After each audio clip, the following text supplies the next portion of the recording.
I first started my investment journey when I was 23 years old, and guess where I invested my first money?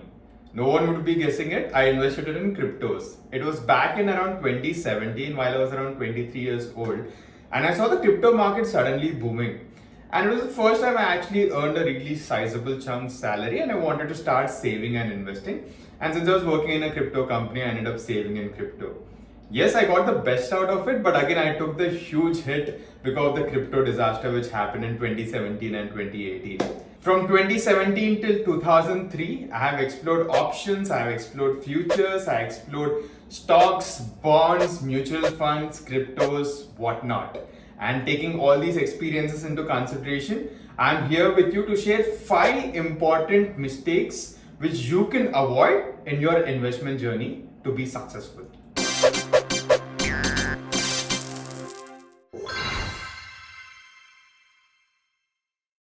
The first mistake which I did, and I see a lot of people doing, is having a bias towards a particular category of sectors or a particular company. You need to remember that a specific category and a specific company might not just give the same set of returns what you think always.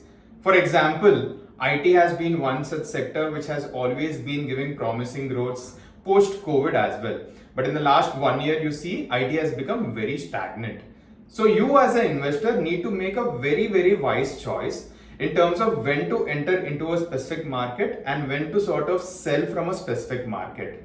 You need to make sure to follow other growing sectors as well and other sectors which have the potential to give you better returns.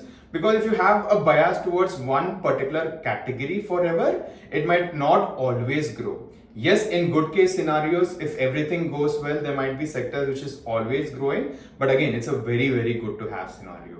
So make sure that you're not having any bias towards one particular company and one particular sector. The second mistake which everyone needs to avoid, and it's an absolute non-negotiable, is being impatient with your investments and savings. The 25 दिन में पैसा double scheme is very good to be true, but it's not at all possible in real time scenario. It is possible in very corner case situations where people study the market super right and something great has been happening within a jiffy. But in majority of the situations, such things don't tend to happen. You need to be very patient for your investments to grow. You need to know the power of compounding, and that's how you can realize that your money saved today will eventually get compounded and being grown to a significant value in the long run. We recently wrote a blog on how Warren Buffett earned majority of his wealth post 52 years only because of compounding. You can check that in the link below. But yes, you need to be super patient while you're investing. You can't expect your money to give double the returns the very next day or in the very next week, because that won't happen at all. Make sure you're putting your money in those asset classes which give you a very stable return, and you will be able to reap the benefits in the very long run. The third mistake which you need to avoid is listening to financial influencers, stock market analysts, etc. You need to remember that your investing needs are very different from the investing needs of another person. For example, in a TV show where a stock advisor is coming, he or she might be a pro trader, and traders trade intraday. Their whole purpose is to make benefits within one single day, buy today, sell on the same day, and make benefit on the profit or on the shorts, whatever it is happening. But you as an investor is looking for wealth generation in the long run. You're looking for specific asset classes or investment vehicles where you want money to grow eventually for the long run. So your need is different from the need of another financial influencer who is coming up with a different product or who is coming up with a different stock recommendation. So make sure that you listen to these people, but at the same time, just make sure that you are also trying to compare your situations to their situations and don't go ahead with them very blindly. There have been so many such cases in the recent time where people have been duped because of such financial advisors, especially in several markets. And it's very high time that you need to be very cautious before listening to financial advice and financial influencers, especially when there's so many people out there.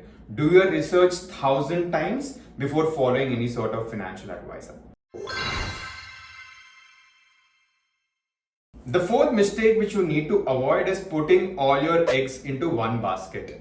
I did that mistake. My entire first savings went only into cryptocurrencies, and I'm not even kidding, the level of hit what I took because of it was next to impossible. Like, it was significant chunk of my savings, and almost majority of it happened to vanish within a short period of time. Of course, since I also used to do pro trading, I was able to recover it in the long run. But again, majority of the people, since they don't understand the markets, how they function, it'd be very, very difficult to sort of recover from such sort of situations. That is the first time I started diversifying all my asset classes or all my investments into different buckets. The first one what I put was into a fixed deposit. Trust me, it is one of the safest source of investments. Then I put sizable chunk into mutual funds, and even in the mutual funds I sort of diversified across low risk, medium risk and high risk, so that I have exposure to different sectors. Then I put my money into a lot of small cases and stocks which are diversified again. And then I also explore new upcoming ventures and new upcoming ideas. That is where I still have a small exposure to cryptocurrencies as well, and also to a couple of angel investments which I tend to do. And adding over it, I also tend to save in gold and peer-to-peer asset classes, which are similarly available on Fellow, because these are the two emerging markets which you're seeing right now within the Indian ecosystem. So make sure not to save every penny what you own into one asset class or one instrument or one stock only. Make sure to diversify across different places and different sectors as well. Even if one sector is going down and another sector might go up, and you might get a balanced return in the long run. The last and final mistake which I am seeing a lot of people do in recent times, or even during the last course of few years, is people tend to invest majority of their money into hard assets, something like real estate or something which cannot be sold very immediately. Now, one thing you need to be very cautious is the purpose of your investment is for your money to grow, and at the same time, at times of need, this money needs to be available for your needs as well. Now think of a situation that you have 10 lakh rupees ready for investing, and you put all the money either in the form of an angel investment into a startup, or you might have bought a house, or you bought everything into a land, or any such sort of hard asset which is very difficult to sell it. Now think of a situation that an unfortunate emergency has come to you. You won't be able to sell this piece of land or sell any such sort of hard asset which doesn't have liquidity, and because of which you won't be able to meet your emergency needs. So make sure that your money is finely divided, or your savings are finely divided into liquid assets. Liquid assets are mutual funds, digital gold, stock market, etc., where you can sell very easily. And also make sure that you have a sizable chunk invested in hard assets. The reason why you would have a significant liquid assets over illiquid assets is because liquid assets are very easy to sell out in the market, and you can easily get your money when you need in times of need. Now, these are the 5 things that you need to avoid in your investment decisions, and I'm pretty sure that these tiny hacks and these tiny changes will really help you out in getting major returns in the long run. I hope this video has helped you out in some way or other fashion in making your investment decisions. And if you like it, make sure to hit the thumbs up button over there, and also hit a subscribe to our channel, because we're coming up with more and more such amazing insights for you, which we ourselves are doing from a primary perspective. So stay tuned to our channel and keep the comments coming in. If you want us to cover anything more and over it, happy to sort of cover them in the upcoming videos. Take care and happy investing.